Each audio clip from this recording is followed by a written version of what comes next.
사사기 19장은요, 레위인의 첩 사건을 다루고 있습니다. 레위인에게 첩이 있다는 것 자체가 말이 안 되는 상황이었죠. 그만큼 지금 이스라엘이 어두운 가운데 있음을 보여주는 것입니다. 그 첩이 간음을 하고 자신의 친정으로 돌아가 버렸습니다. 그런데 레위인이 그 여인을 잊지 못하고 친정까지 가서 그 여인을 다시 데려오고자 했습니다. 그러나 그 장인의 만류로 4일을 더 머무르게 되었습니다. 이제 더 이상 머무를 수 없었던 레위인은 드디어 5일차 자리에서 일어나 떠나게 됩니다. 오늘 10절과 11절 같이 한번 읽겠습니다. 시작. 그 사람이 다시 밤을 지내고자 하지 아니하여 일어나서 떠나 여부스 맞은편에 이르렀으니 여부스는 곧 예루살렘이라. 안장 지은 나귀 2마리와 첩이 그와 함께 하였더라. 그들이 여부스에 가까이 갔을 때 해가 지려 하는지라. 종이 주인에게 이르되 청하건대 우리가 돌이켜 여부스 사람의 이 성읍에 들어가서 유숙하십시다 하니. 아멘. 아침 일찍 떠났어야 됐습니다. 그러나 장인의 만류를 뿌리치지 못하고 결국 늦게서야 떠나게 되었고 그 결과 날이 저물고 만 것입니다. 12절에 보시면요, 종들이 여부스라는 곳에 머무르자고 제안하지만 여부스는 이방의 땅이라고 안 된다고 합니다. 그래도 자존심은 남아있는지 베냐민 지파에 속한 기브아로 가고자 합니다. 기브아에 도착했을 때 해는 완전히 지고 말았습니다. 15절에 보시면요, 해가 지자 그 넓은 성읍 광장에 아무도 없었습니다. 아침 일찍부터 서둘러야 했습니다. 해가 지기 전에 그들이 유숙할 곳을 찾아야 했습니다. 그러나 레위인은 정에 이끌리고 게으름을 피우다가 결국 이도저도 못하는 경우가 되고 만 것입니다. 자존심의 이방의 성 여부스에는 못 들어가고 그래도 동족이라고 하는 기브아 성에 들어갔지만 아무도 그를 반기는 사람이 없습니다. 기브아 사람들은 해 저문 거리에서 쉴 곳을 찾지 못하고 방황하는 레위인 일행을 못 본 채 한 것입니다.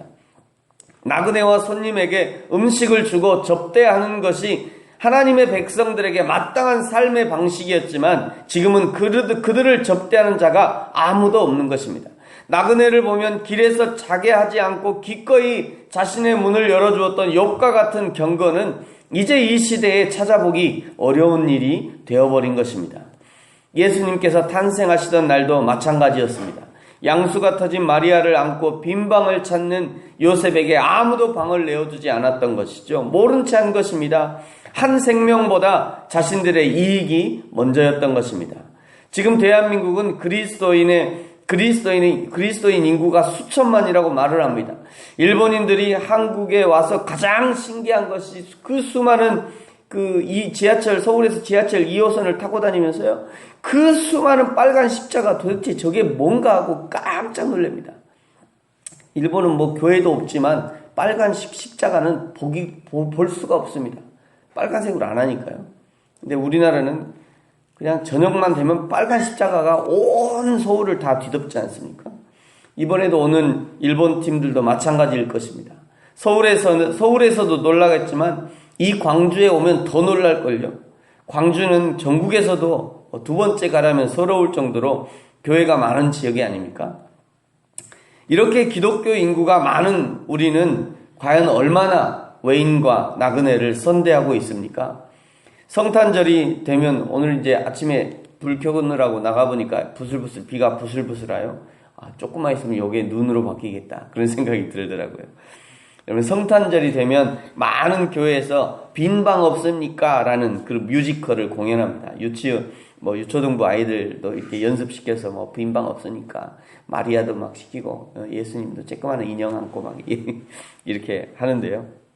문제는 아직도 이 빈 방을 찾는 외인과 나그네들이 우리 주위에 많다는 거죠. 우리 주위에 빈 방을 찾는 외인들이 많습니다. 사랑하는 성도 여러분, 오늘 내가 마땅히 대접하고 영접해야 할 외인과 나그네는 없는지 우리 주위를 잘 살피시기 바랍니다. 따뜻한 물 한 그릇 대접하고 따뜻한 밥 한 그릇으로 그리스도의 사랑을 전달할 사람이 혹시 내 가까이 있지 않은지 잘 살피셔서 이 한 해가 다 가기 전에 그리스도의 사랑을 실천하는 저와 여러분이 되어지기를 축복합니다. 늦은 저녁에 유숙할 곳을 찾지 못한 레위인에게 한 노인이 다가갑니다. 오늘 16절입니다. 같이 한번 읽겠습니다. 시작.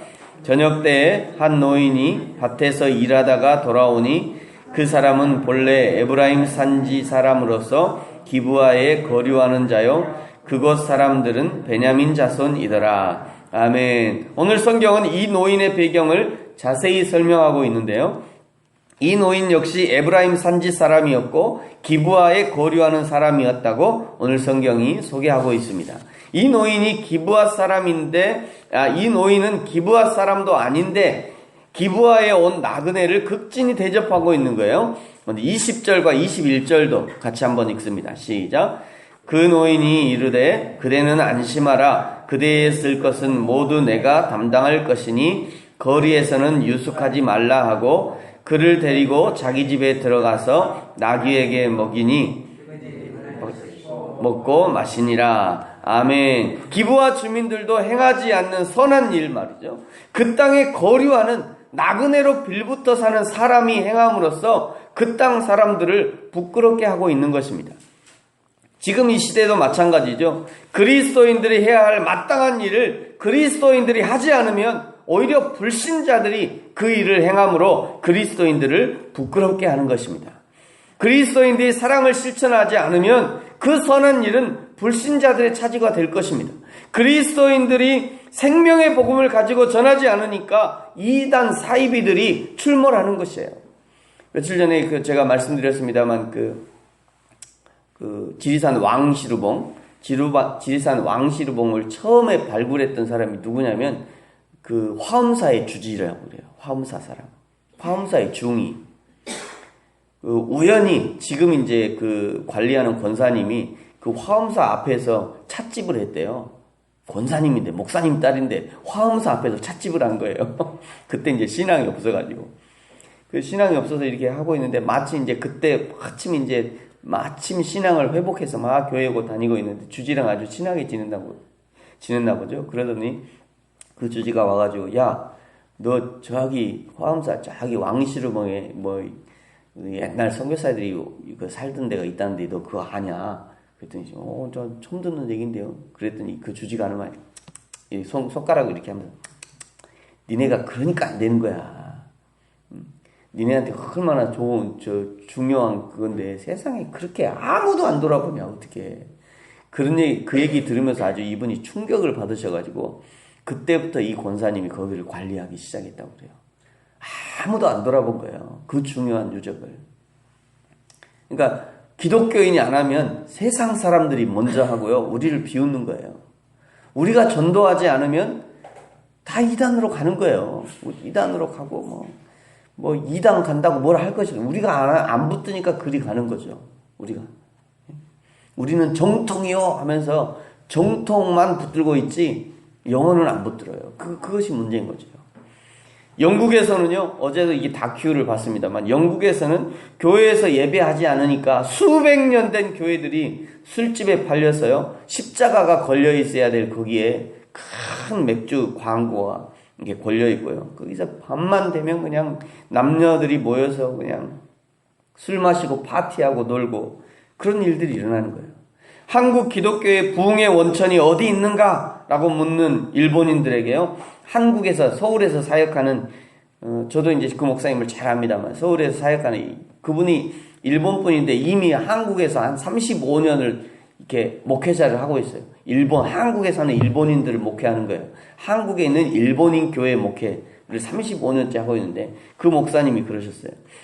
이 한국의 부흥의 원천이 어디냐? 이렇게 묻는 한국인들에게 한국인들의 땀과 눈물과 그리고 피의 헌신에 있다고 생각합니다. 그리고 저 서대문 형무소에서 죽어간 많은 그리스도인들이 그 증인이라고 그분이 말하셨어요. 지금 우리 시대는요, 하나님의 나라와 그리고 국가와 민족과 이웃을 위해 피 흘리기까지 헌신하는 자들의 이야기를 그저 역사의 한 이야기로 들어야 돼요. 저 서대문에 가면 있다고. 우리 교회 가도 그런 사람이 있다고. 이렇게 얘기하는 게 아니라 저 옆에 교회 가니까 그런 사람들이 있습니다. 저 옆에 교회 가니까 그런 사람들이 있습니다. 그 교회가 그런 교회입니다. 이렇게 얘기하는 것이 아니라 저 서대문에 가면 있습니다. 참 그 얘기 들으면서 참 안타까웠습니다. 어째서 저 서대문에서 그런 분을 찾는가. 우리는 지금 나그네가 넘쳐나는 시대에 살고 있습니다. 뿐만 아니라 기독교 인구 20%에 육박하는 기독교 강대국에 살고 있지만 여전히 나그네는 나그네대로 춥고 배고픈 삶을 살고 있을 뿐입니다. 사랑하는 성도 여러분, 오늘 누가 한 사람의 나그네를 영접하는 노인이 되어야 합니까? 오늘 누가 착한 사마리아인이 되어야 합니까? 오늘 누가 자신의 마구간이라도 내어드려 그리스도의 탄생을 예비해야 합니까? 이제 더 이상 착한 일을 미루지 마시기 바랍니다.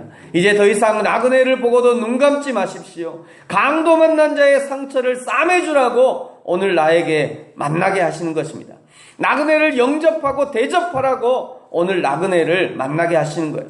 이 땅에 교회는 왜 있습니까? 상처받고 외롭고 피곤한 영혼들에게 따뜻한 영혼의 안식처가 되어달라고 이 땅에 교회를 남겨놓으신 것입니다. 오늘 우리에게 남기신 선한 사마리아인의 사명을 잘 감당하는 저와 여러분이 되어지기를 축복합니다. 이름도 알려지지 않은 기브아에 거류하는 한 노인과 같이 나그네를 잘 영접함으로 그리스도의 사랑을 실천하는 저와 여러분이 되어지기를 예수님의 이름으로 축복합니다. 기도하겠습니다.